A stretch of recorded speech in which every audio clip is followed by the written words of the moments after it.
We're going to start now, and if someone else wants to join us, that's fine. But we're enough to get going. So even though Marina is eating her breakfast, and it looks like she's got company. We're going to go on mute. Okay.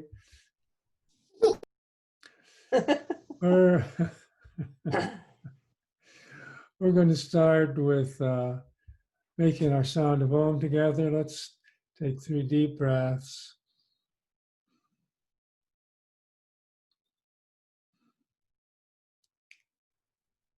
And with the deep in breath,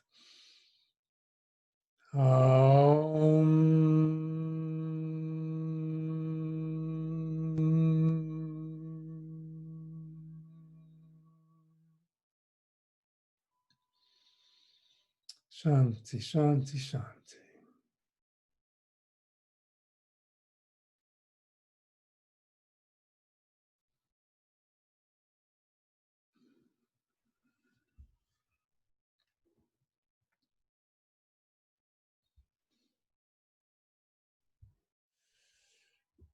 Here we go, the 4 agreements.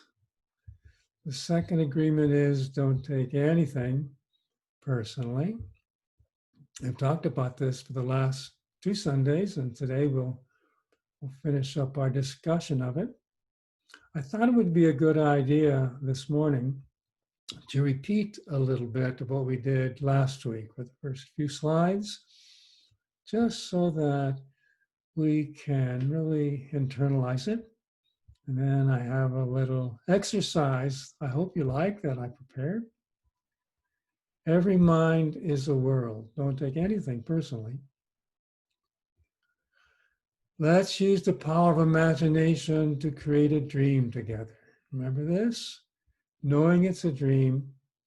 Imagine a gigantic mall with hundreds of movie theaters. You look around to see who's playing. You notice a movie that has your name on it. Amazing. You go inside the theater and it's empty except for one person. Very quietly, trying not to interrupt, you sit behind that person who doesn't even notice you. All that person's attention is on the movie. You look at the screen and what a big surprise. You recognize every character in the movie.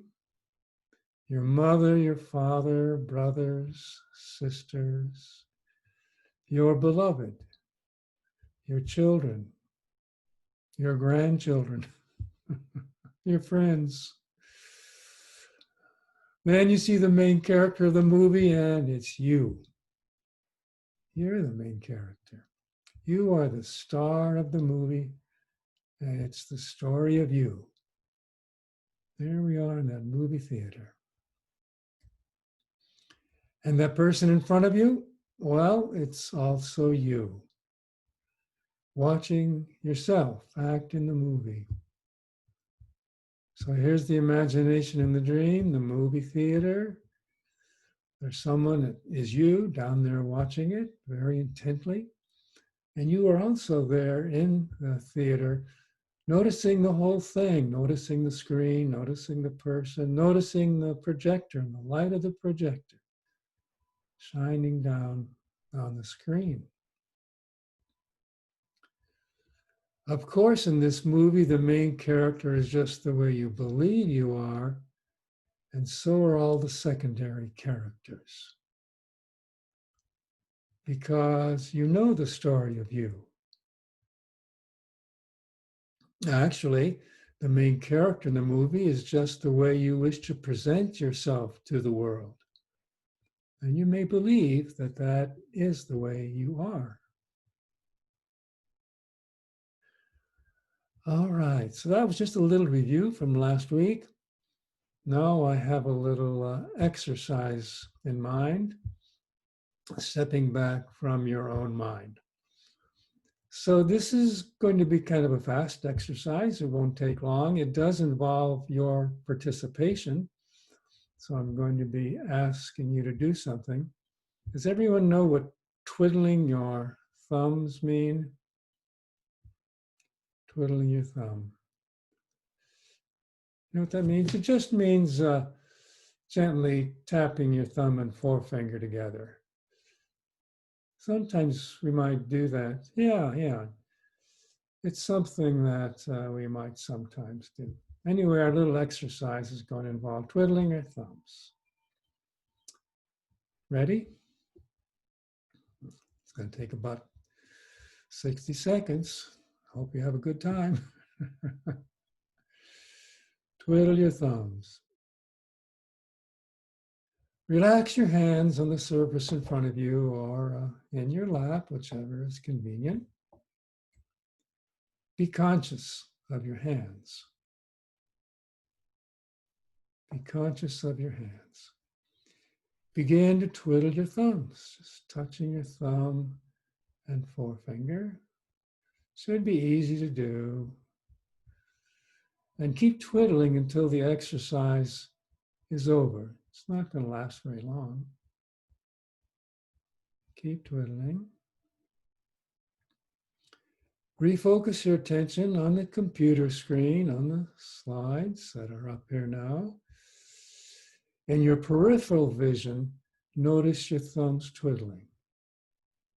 So don't look at your thumbs, look at the screen.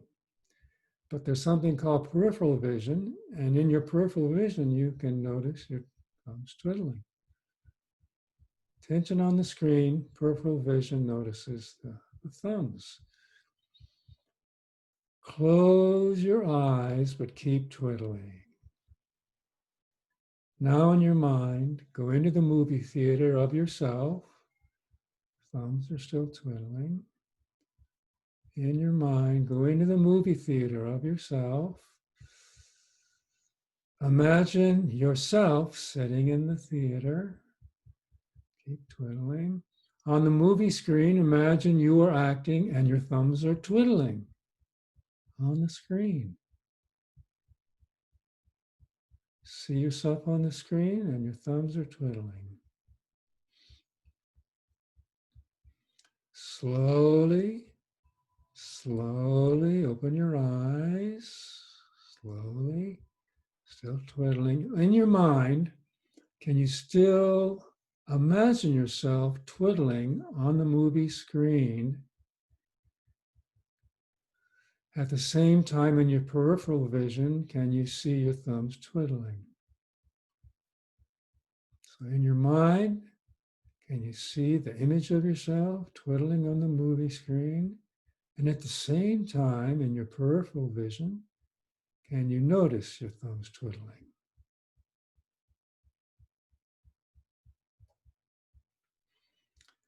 That's the end of the exercise, so you can stop twiddling now.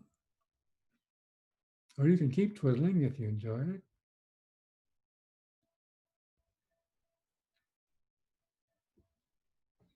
I'm going to go back to the next slide to review what we may have experienced. So in your mind, can you still imagine yourself twiddling on the movie screen? At the same time, in your peripheral vision, can you see your thumbs twiddling? What you saw in your peripheral vision is what we call the truth, reality. That's reality. And what you saw in your imagination was just that, a dream. Now, this time around, the dream that we saw while we're looking at the movie screen and reality pretty much coincided. Pretty much coincided. But that's not always the case. What is reality was what we saw in our peripheral vision, and what we see in our mind may not be always the same. So this is an example of how this metaphor, being in a movie theater and watching the screen, helps us to notice and realize that what's in our mind is just that. It's in our mind in a dream. It certainly relates to reality, but it isn't reality.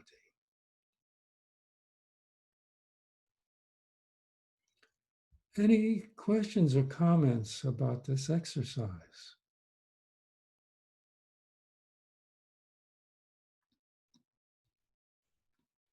Can everyone see the difference between reality, which you actually saw, peripheral vision, and our dream, which is what's in our mind up there on the screen, which seems so real? And most people would argue with you, well, that's real. But we've now had an experience of the difference between reality and what goes on in our mind. Got it? Okay. So we're going to depend on this little exercise to help us through the rest of today. Well, nobody perceives you the way you want to be perceived because they see you in their sight and maybe in their peripheral vision, but then immediately they jump into their mind. All the drama that happens in your movie isn't really noticed by anybody around you. That's because it's on your movie screen. It's not on their movie screen. All that drama. That's why nobody perceives you the way you want to be perceived. It's obvious that everybody's attention is focused on their own movie. Just like in the exercise, we put our attention on our movie up on the screen there. They don't even notice when you sit beside them in their theater. That's a talent. When you're with someone, to imagine you're sitting beside them in their theater. Well, they're not going to notice, but can you notice that they have their own movie, not like yours? The actors all have their attention on their story, and that is the only reality they live in. So for most people, what's going on that screen, you saw your thumbs twiddling up there, that's reality. And for most people, that's the only reality they live in. That's what they call reality. Everything they think, all their opinions and judgments, points of view, grudges, resentments, joys in their minds. That's their reality. Their attention is so hooked by their own creation that they don't even notice their own presence, the one who's observing their movie. We've learned how to do that now, just like we did in that little exercise. But for most people, they're not aware of their own presence. It's not something that people are drawn to do unless they take classes like this one. They don't even notice themselves observing their movie. People live in their own world, in their own movie, in their own story. They invest all their faith in that story. And that story is the truth for them. But as we've just experienced, it's a relative truth. And one of the reasons is it's not a truth for you. When you saw your thumbs twiddling in your peripheral vision, why, the relative truth that your friend is experiencing and expressing to you, the complaints they have today about this and that and the other, may not be the truth for you. So their absolute truth and their position that they put forth and advocate so strongly, they don't see as a relative truth. Can we see it's a relative truth? Because it's not the truth for us. Now you can see that all their opinions about you really concern the character who lives in their movie, not in yours. All those opinions they have about you, particularly the ones you can sort of notice behind their eyes that they don't want to express directly. but you just feel that they have a certain opinion about you. And it's something they observe in the character who lives in their movie, not in yours. The one who they are judging in your name is a character they create and continue to recreate. Whatever people think of you is really about the image they have of you, and that image isn't you. There you are with someone is thinking about you in your presence or away from you, and the image they have of you isn't really you. Now, this doesn't mean it's good or bad. Doesn't mean it's good or bad. For example, my grandson, I know he has a wonderful image of me. Of course, I'm very generous with him, and I love to be generous with my grandson. So I think he has an image of me of being a generous person. Well, I'm so glad he has that. But in a sense, it's not me. It's just one aspect of me. But I'm perfectly okay that that image he has of me persists. I feel love for him. At this point, it's clear that the people you love the most don't really know you, and you don't know them either. I love my grandson, but in a way, he doesn't really know me. I don't expect him to. I'm glad he has a good opinion of me. And sometimes I wish I could know him better because I love him so much and I'd like to participate more in what he does. He's in college now. I remember when I was in college, what a great experience it was. So sometimes I'll ask him questions and he's often not that responsive. So in a way, I don't know him. I long to know him better. The only thing you know about them is what you believe about them. You only know the image you created for them, and that image has nothing to do with the real people. So there's my grandson. I've created this image of him. He's a great big 6'4" guy. He's so handsome. He's got a girlfriend. He loves his girlfriend. His girlfriend lives down the street from him in college. And I know they're very close. I'm so glad for him. So I have some images I've created of him, happy images. But in a way that has nothing to do with the real person. I can only know what I see in my image I've created about him. You thought you knew your family and friends very well.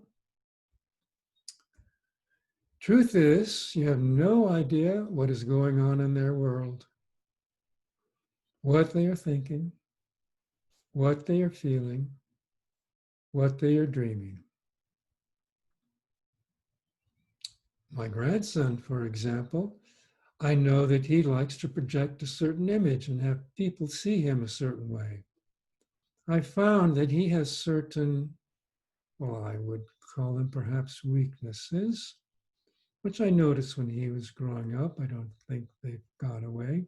Certain things he may not want other people to focus on. So I think he projects himself in a way he wishes others to see him. But I can't know what's really going on in his world, what he thinks and feels, or what he's really dreaming. What is even more surprising is that you thought you knew yourself. Remember in the movie, you're twiddling your thumbs? That's me. I know myself. Then you come to the conclusion that you don't even know yourself, or may not even know yourself, because you've been acting for so long that you've mastered pretending to be what you are not.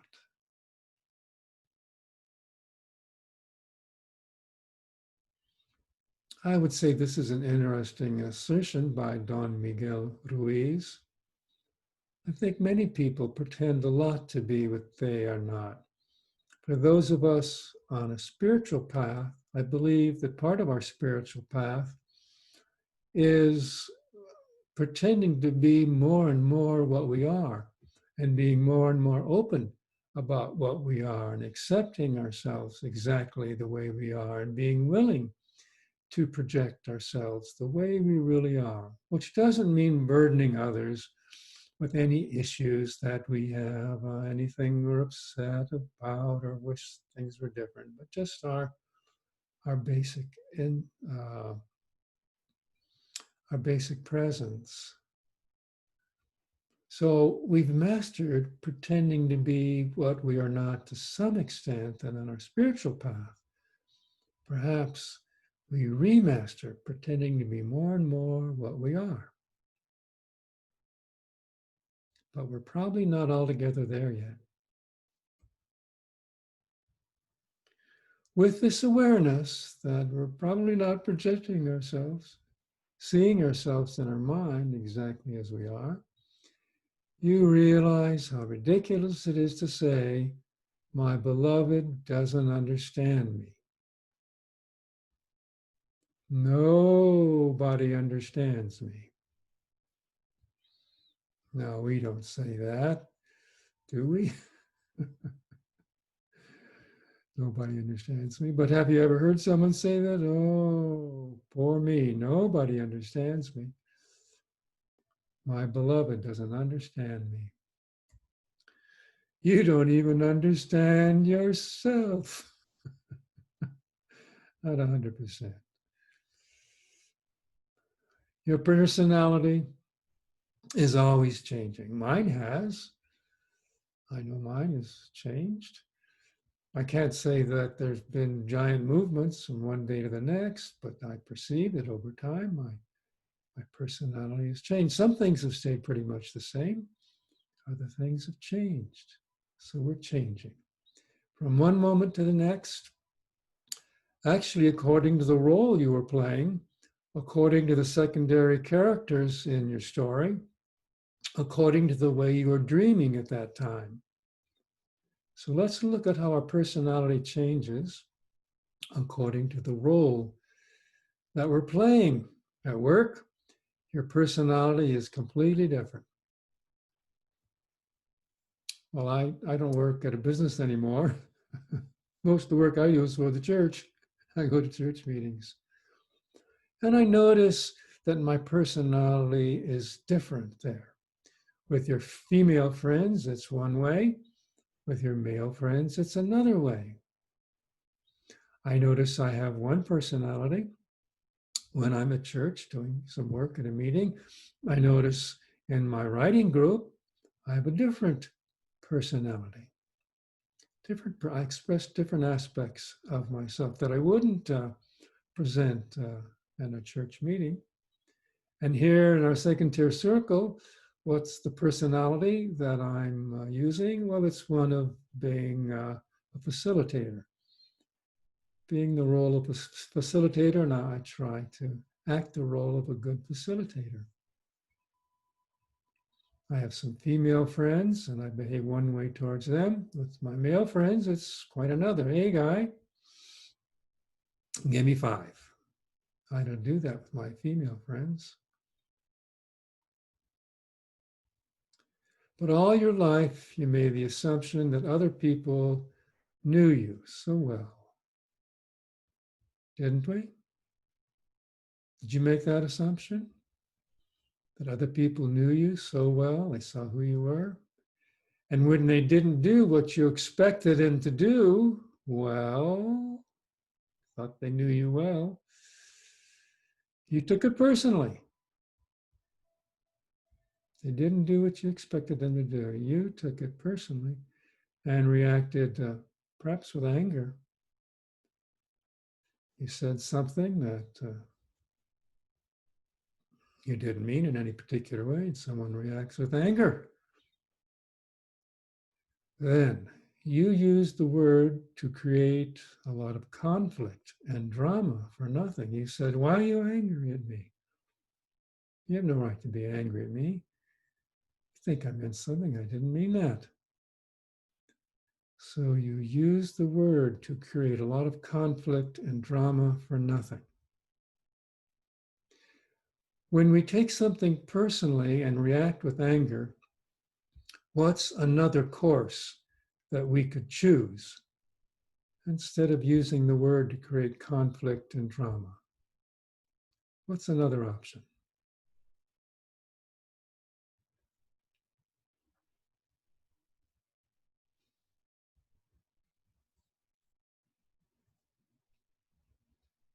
I guess that's a rhetorical question, isn't it?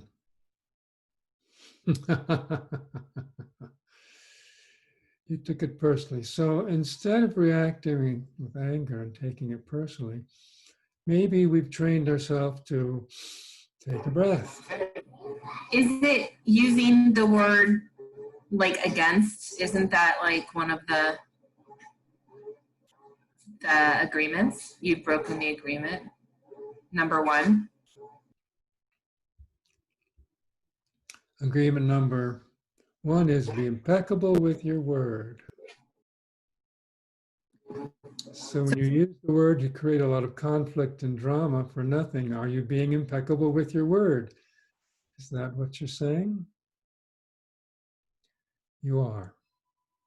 No, probably not, because you've misconstrued the situation. You thought they knew you and they were saying something that was about you instead of what was just their idea of you. So what's another course of action when we take something personally and anger arises? One thing we can do is to take a breath and notice it and do nothing. This doesn't mean we're allowing people to walk over us like a rug or run us over like a bus. Rather, it means we refuse to let our angers, our strong emotions run us. Rather, we are committed to allowing our better selves to arise when that better self is ready. But I remember sometimes when people said things, I took it with anger, and I used the word to create a lot of conflict and drama, more and more drama. Now, it's easy to understand why there's so much conflict between humans.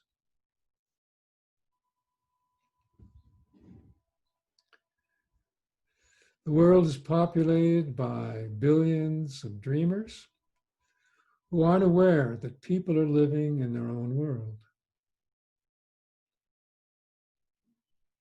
The world is populated by billions of dreamers, and people aren't aware that they are living in their own world, dreaming their own dream. Maybe we're a little bit more aware of that now. We did our thumb twiddling exercise. We were aware of reality in our peripheral vision, our thumbs were twiddling, but we realized how attractive that movie screen of ourselves was when we were watching that screen, and there we were on the screen twiddling. Right now, in the movie screen of your mind, remember when your thumbs were twiddling? Remember that? You were twiddling your thumb. Got it? Can you see it? Well, what you're seeing is not real, it's a dream. Now you might say, no, Steve, that's real. I did that. Just remembering it. But when you see things in your mind, it's a dream. That's why it's so useful when we want to get some insight into ourselves, to step back from our own minds and see that that's something sort of going on a movie screen in our mind. It doesn't mean it's not useful or helpful or relate to reality, but it is a dream. And then we can notice, once we get some insight into ourselves, everybody else is living in their own world as well, dreaming their own dream.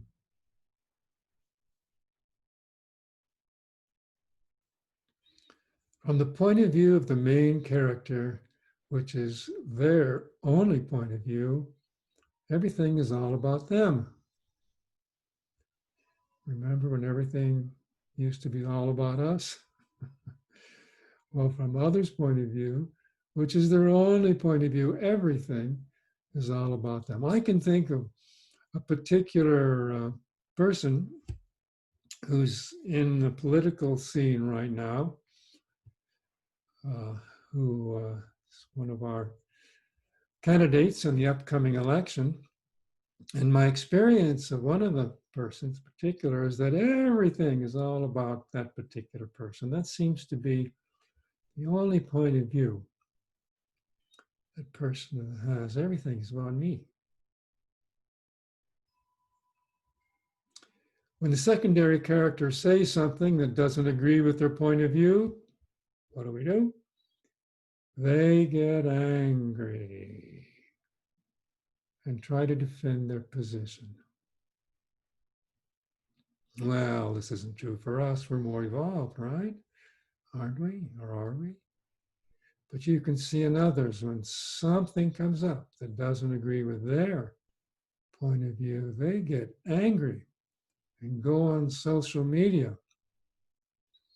And they may not try to defend their position. Their way of defending their position may just be to attack someone else. That's their method of defending their position. Attack, attack, attack, attack. Never admit anything. They want the secondary characters to be the way they want them to be. And if they are not, they feel very hurt. And of course, if you're in a political capacity, if your secondary characters aren't the way you want them to be, then you feel hurt. Well, you just fire them and keep getting new ones till you get someone who's exactly the way you want them to be, so you don't feel hurt as much. They take everything personally. Got it? Fortunately, in our life today, we have wonderful examples of how people take everything personally. With this awareness, you can understand the solution. You got the solution? With this awareness, here it is. And it's something so simple and logical. Any idea what it is? Don't take anything personally. Don't take anything personally. Now the meaning of the second agreement is profoundly clear. Well, hopefully now. Maybe we need to hear these stories again and again so that the meaning of the second agreement becomes profoundly clear for us. This agreement gives you immunity in the interaction you have with the secondary characters in your story. Isn't that wonderful? All the characters in your story now can no longer harm you or hurt you. Yes, you might experience a little harm or hurt in the movie of yourself, but you've learned the technique of stepping back into the movie theater of your mind and noticing that it's just a movie up there. What's going on? So in that sense, the you that watches the screen is immune from the interactions that you watch on the screen. You don't have to concern yourself anymore with other people's points of view. Now, for one thing, you don't have to change them. In my family, for example, I think we're about half Democrat point of view and half Republican point of view. So I certainly am not about to change the point of view of my Republican family members. And actually, I don't want to change the way my Democrat family members hold things, because all the points of view are not exactly the way I hold it. I don't have to concern myself with that anymore. Not my job. Once you can see that nothing others say or do is truly about you, it doesn't matter who gossips about you. You don't have to defend yourself. Who blames you? It's your fault. You did that. You're responsible. You should do something about that. Who rejects you? I never want to see you again. Out of my life. Who disagrees with your point of view? I want to disagree with what you had to say. I don't think you're right. I want to point out why your point of view is wrong and why my point of view is right. So I'm disagreeing with you. Doesn't matter. Because what they're saying is not about you. It's about the movie in their mind they're watching, and you're one of the characters. You don't even bother to defend your point of view. Well, it wouldn't do any good anyway, would it? We know from experience when people have certain points of view, it's not our job to try and change them. And usually if we do, we just evoke some drama. And then there's the drama of them advocating their point of view, you advocating yours, who's right and who's wrong. No, you don't even bother to defend your point of view. Wouldn't do any good. Their movie is fixed in the celluloid. It's going to keep playing the way it plays.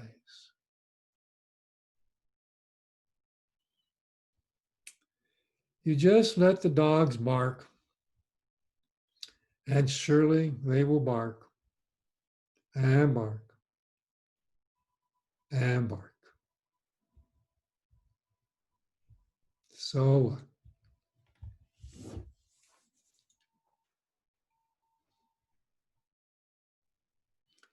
Whatever people say doesn't affect you because you are immune to their opinions and their emotional poison. When you can step back from your own mind using these techniques that we've practiced today, seeing that their opinions and emotional poison is not really about the real you. You know, the thumb twiddling you did in the peripheral vision, that was reality. No, it's about some screen image they have of you. Don't take anything personally. It's a beautiful tool of interaction with your own kind, human to human. Great tool. And it's a big ticket to personal freedom. Free at last. Free at last. Thank God Almighty. Free at last. Personal freedom. Because you no longer have to rule your life according to other people's opinions. Free at last. Free of other people's opinions. You can do whatever you want to do, knowing that whatever you do has nothing to do with anyone but you. This awareness changes everything. Say you can do whatever you want to do, doesn't mean you give yourself license to do unkind things. It just gives you license to look to see what your deepest intentions and commitments are, what you're truly committed to, knowing, following your deepest intentions and convictions, whatever you do, has nothing to do with anyone but you, following your deepest convictions, following through in your intentions. This consciousness, this awareness, changes everything. It raises you into the light. You become a person full of light and usefulness.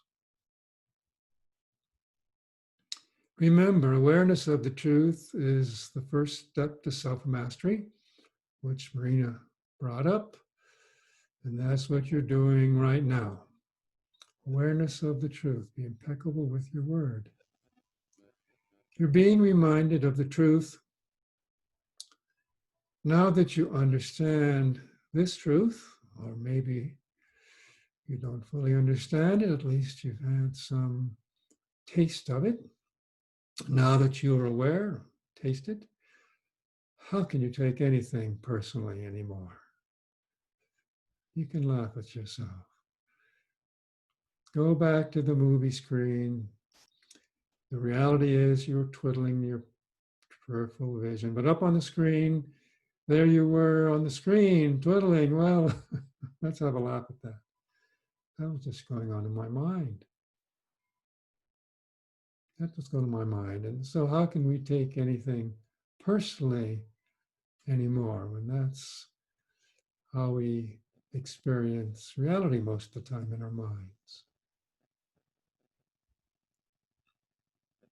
Once you understand that all humans live in their own world, in their own movie, in their own dream, the second agreement is pure common sense. All of us humans in our own worlds, own movies, own dreams. The second agreement is pure common sense. You know, this kind of goes contra to what we've learned as we grow up. What we've learned as we grow up is there's reality. It's real, it's out there. We have eyes to see it, ears to hear it, tongues to taste it, skin to feel it, and nose to smell it. Sometimes it stinks.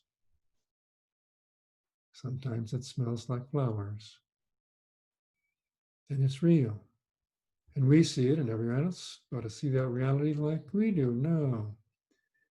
Really, all of us humans live in our own world. Some smell the flowers, and some smell the dead garbage. We're all in our own movie, in our own dream.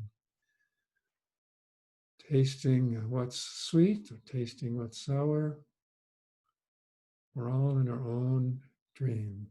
That's why the second agreement is pure common sense. Don't take anything personally.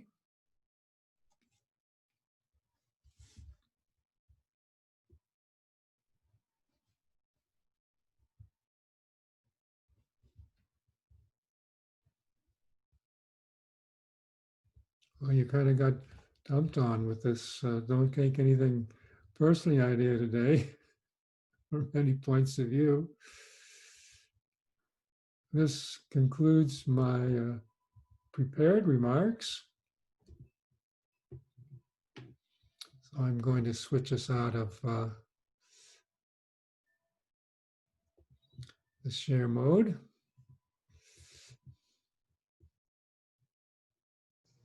Put us back here into our Zoom mode.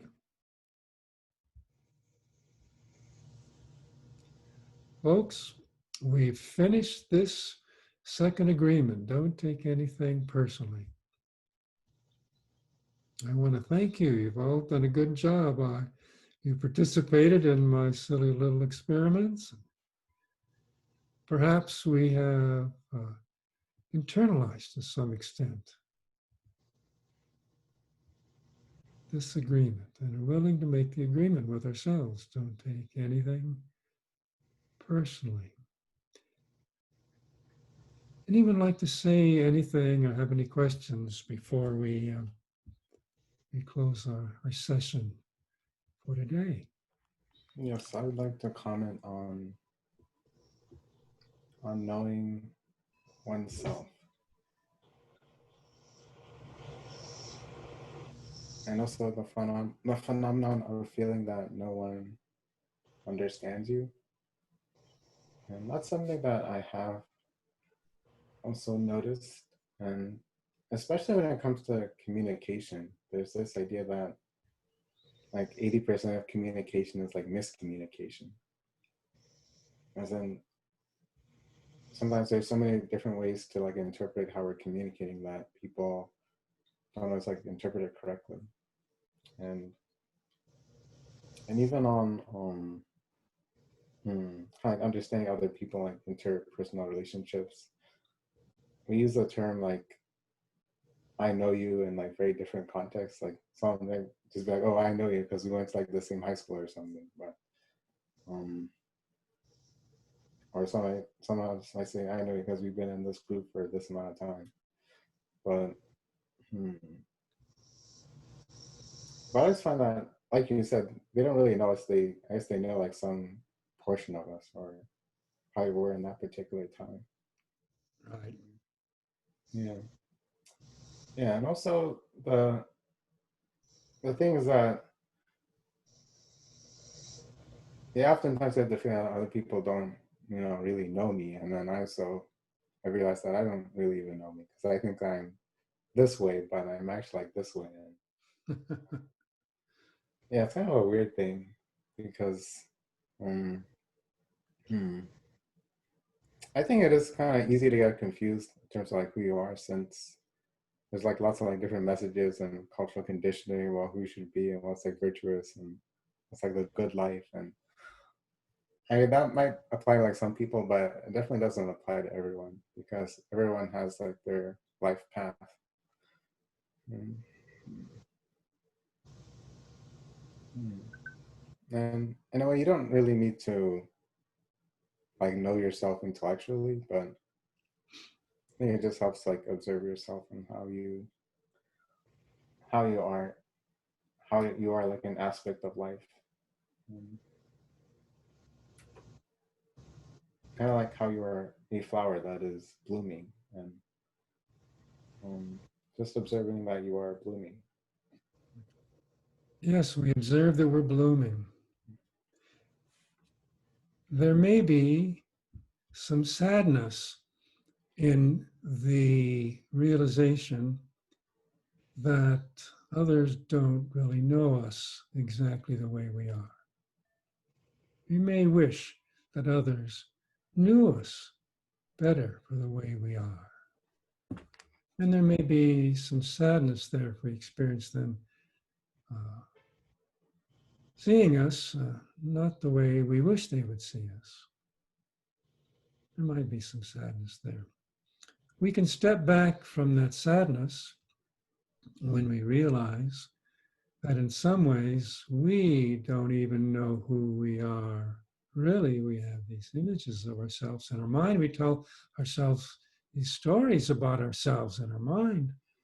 Oh, I did this, and I do this, and I do that, and I remember this, and so on. And yet, those are all just stories in the same manner that other people have different stories about us. So, by stepping back from our own story of ourselves and seeing that others see us with their story, may give us a little perspective that maybe in life ours is not to be understood necessarily. Rather, ours is to do what is ours to do. Ours to do is what is ours to do with the conviction that we are following the spiritual path we wish to follow. And whether the others understand that or not, or whether we even understand ourselves to not, in a way, so what? At every moment, can we be committed to follow our spiritual path and do what is ours to do, knowing that opinions of others will take their own course, God bless them, but secure in doing what is right for us is a lovely security in life.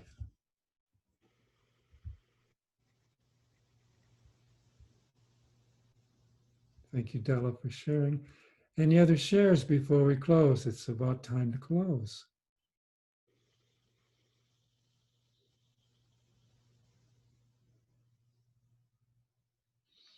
I hope this second agreement profits you. The first agreement was be impeccable with your word. Second agreement is don't take anything personally. Next week, we're going to do a great one. Don't make any assumptions. All these agreements are interrelated. So we'll see you all next week. Shall we close with our sound of Om together? Let's take 3 conscious breaths together.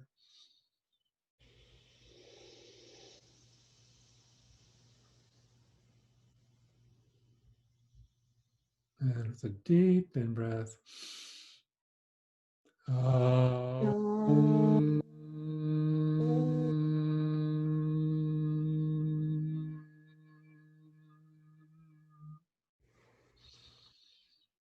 Shanti, shanti, shanti.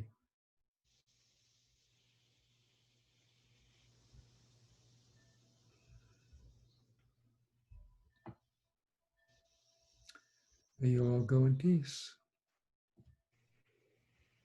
Have a good week, everybody. All right.